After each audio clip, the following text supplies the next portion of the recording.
Something a little different today as news emerged on the morning of the 9th of March 2026 of a devastating fire at Glasgow Central.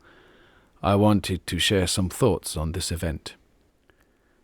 It would be easy to talk about the Victorian railway cathedral heritage of Glasgow Central, let alone the lost buildings that date back further than the station itself. But Glasgow Central is not just a delightful example of elegance and glorious architecture. It is a part of the beating heart of the city itself. You see, Glasgow Central is not just a building. It is a feeling. It is held close to the heart of the people of the city. It has stood over them, given them shelter from the elements, been the gateway to the rest of the world, and, far more importantly, the space that welcomed them home. Billy Connolly would say that when you got off the train and stood on the platform at Central, you could feel the city seeping up into your feet, filling you with anticipation and excitement. Glasgow Central is more than iconic. It is spiritual. It may be apparent with my accent that I am not a Glaswegian.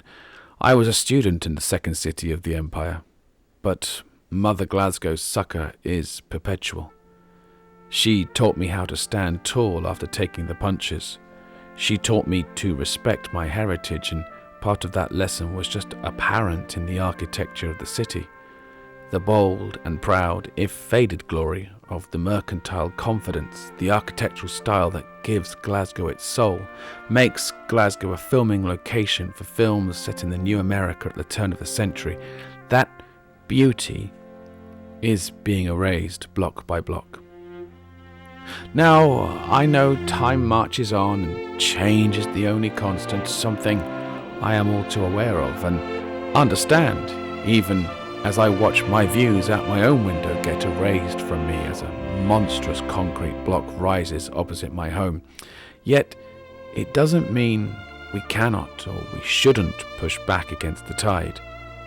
Even if we know that failure or defeat comes our way, to try is perhaps what reminds us of who we are and where we have come from, which is a part of what sets us on the path to where we are going.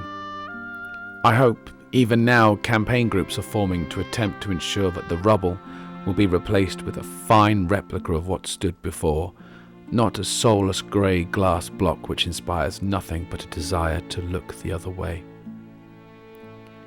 That corner of all corners is the most special to me.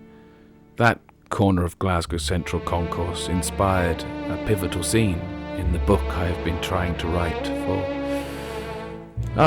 20 years. That scene has now become so much more poignant for me, as it now captures not only a time that is beyond our grasp, but possibly a place too. Stand tall, Glasgow. Take the punches. Remember who you are. It will shape who you are to become.